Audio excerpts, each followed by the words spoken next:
this is one of my wonderful, ignore that stuff over there. This is one of my wonderful shacks I built. You can see the creativity that went into this. We have a little bit of design, just some different textures to give it some variety and a staple. And as you can see back there, we have another epic build. It's Collins and I'm back in the Nether.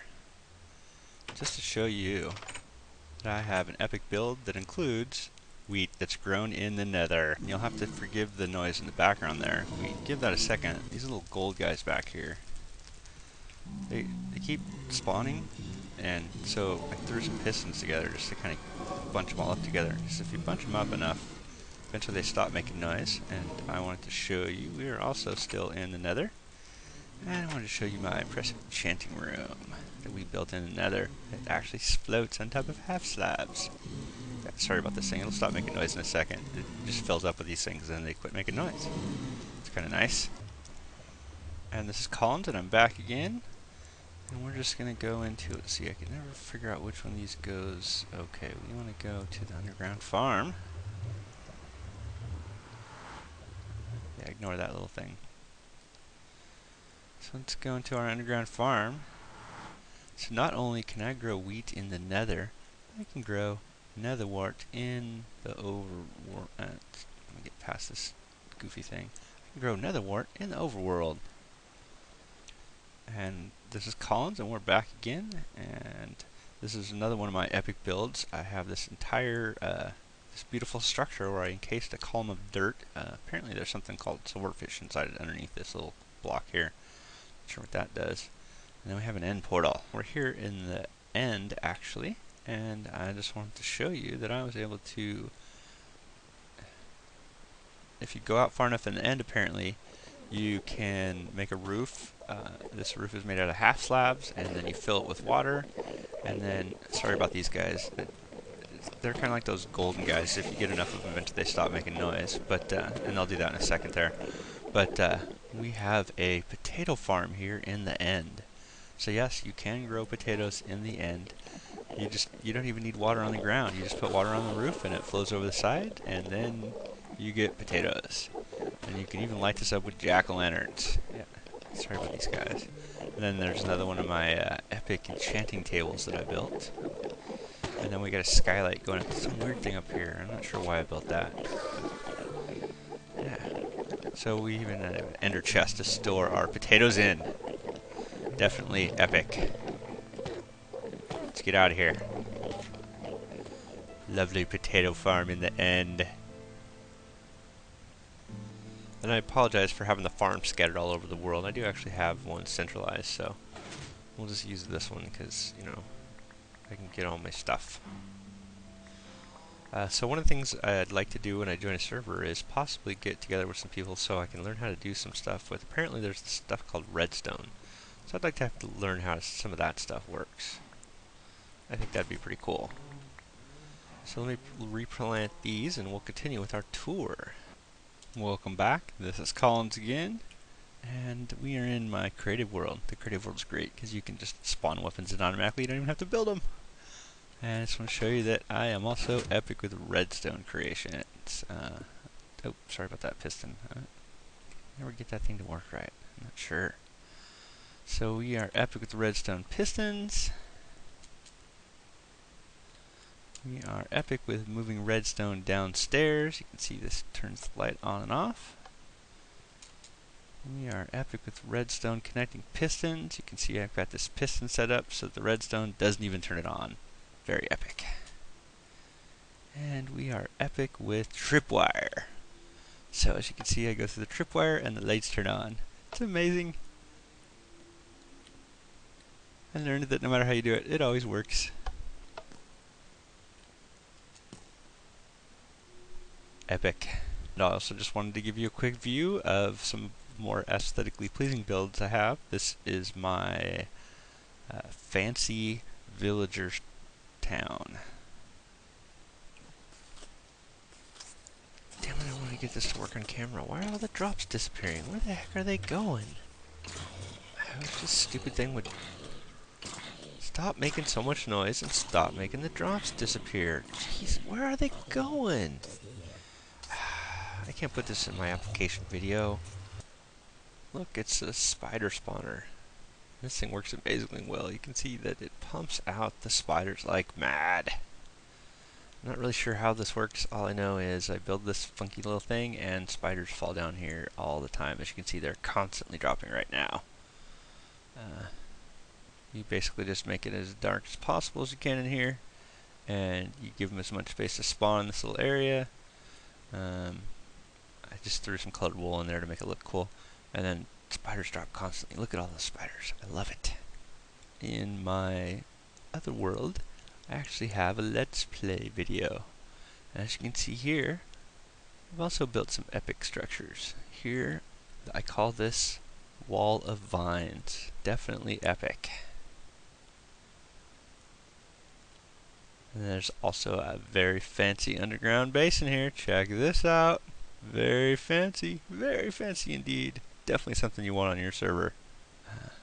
If only I could get someone to show me how this redstone stuff works, because all this does is make the pumpkins disappear. Damn it.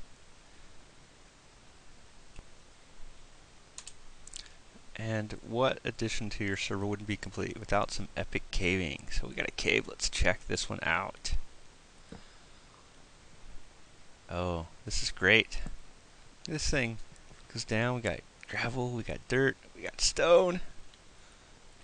Oh, this is a beautiful cave. It's great because it doesn't go down all the way. And it has none of those funny discolored pieces of stone on the wall. Those little like grayish ones and the blackish ones, none of them in this cave. It's awesome. Epic caving. Another great addition to your server. Mindcrack rules. So I tried to see what that was, and I found a video on YouTube. Mindcrack. Apparently there's a couple guys that call themselves the B team, and so they are on this Mindcrack server, and they blew up some guy named Ethos house and stole his TNT. So I think I understand the rules of this Mindcrack server thing. So I think I'm ready to join. I sure hope you're still with me in this video. This is Collins back in my creative world, and hopefully you caught on that everything up to this point was a whole lot of tongue-in-cheek. As I mentioned, this is my creative world, and these are test designs for different things. So this is 3 tall mob spawning pads, and this uses redstone torch behind a redstone torch, which is Ethos design that he does in his Enderman farm. And I wanted to test that functionality out with redstone torch as a 2 tall mob design, and as you can see, it does work, but when you build the second layer, the redstone torch for the second layer interferes and leaves the piston open for the first layer. So that's why that piston's open, and basically these other designs that fail, there's the redstone switch. Where did I have the switch at? Yeah, there's the lever that doesn't do anything. And again, these are test designs on a creative world, so you can send redstone current up half slabs that are upside down, but you can't send it down half slabs. And I know that, and that's why in the video they don't work. It doesn't work. I knew that. And then this is my stone generator that I did a tutorial on. This is not the actual one I did a tutorial on. It's way over there. But this is the concept design that I built for that. I looked up on YouTube and found a couple different designs for stone generators and actually built them block for block.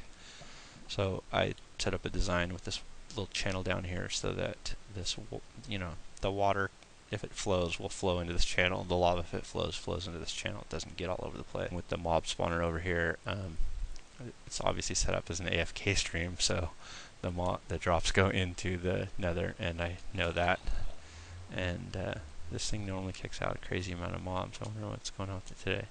There's also a test design that's also not my design with Nether Portals, so you can see the little purple up there. So Nether Portals, if you put them in the overworld, and there's like a gazillion Nether Portals inside this half of it, the Nether Portals will spawn Zombiepigman, and then the Zombiepigman drop down and do their thing. And then this is basically just a mob tower. That's my conceptual design. That's different than anybody else's, and this is another thing that I will eventually put a how-to video out for. And then if we take a look at my spider spawner over here, this is another thing I was planning on doing a tutorial video for, so in my little tongue-in-cheek video it doesn't function right now. This is a spider spawner in my creative world that I built, and I put all this colored wool in to indicate the sections, and I actually verified these sections. So inside the yellow section is where spiders will spawn, and on the corners I blocked off it needs a 2 by 3 by 2 tall, 2 wide, 3 wide, 2 long, 3 wide, or 2 wide, 3 long, and then 2 tall section for spiders to spawn in. So I tested the corners to verify where the actual limit of where the spiders would spawn as far as the distance from the spawner. And then there's also a cap limit on the spawner. So if there's 16 spiders within this red wool section that you can see here that I have the cutout on, so within the square that would make up this red wool section, if there's 16 spiders in there, the spawner will not stop kicking out more spiders even if there's a player within range. And then this green is obviously how close the player has to be. So if you can kind of see, if I get back here past the green zone, the spawner, the sparkles go away on it because it disables itself because I'm too far away. I thought it would be cute to do, some of these I'll do tutorials on, but I thought that it would be cute to kind of just do a tongue-in-cheek of, all the exciting things that you build that are just these derpy structures. Like the potato farm in the end, which actually sits next to my Enderman farm that is a unique design that I plan on putting a video out for, a tutorial for. But I thought it would be cute to show off the potato farm in the end. And I hope you guys found this a little bit amusing and saw enough of the builds that I have done in various worlds that I've worked in that you'll consider me for your server. I've seen several of the Mindcrack server guys, Generikb, Etho, BOO, Guude, Baj.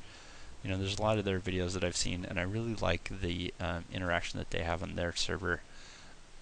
When I go to the public servers, the public Minecraft servers, there's a lot of like this griefing and lava everywhere and lopsided PvP where it's like some guy in full diamond versus some guy with a stone sword, and just things that aren't really that appealing to me as far as what I'd want out of a server. And I really like the way that the Minecraft community works together on their server, where there's friendly rivalries, but it's not total mass destruction, and it's a small enough community that there's accountability for everybody. And I like that in their server, and I'd like to find that in a server.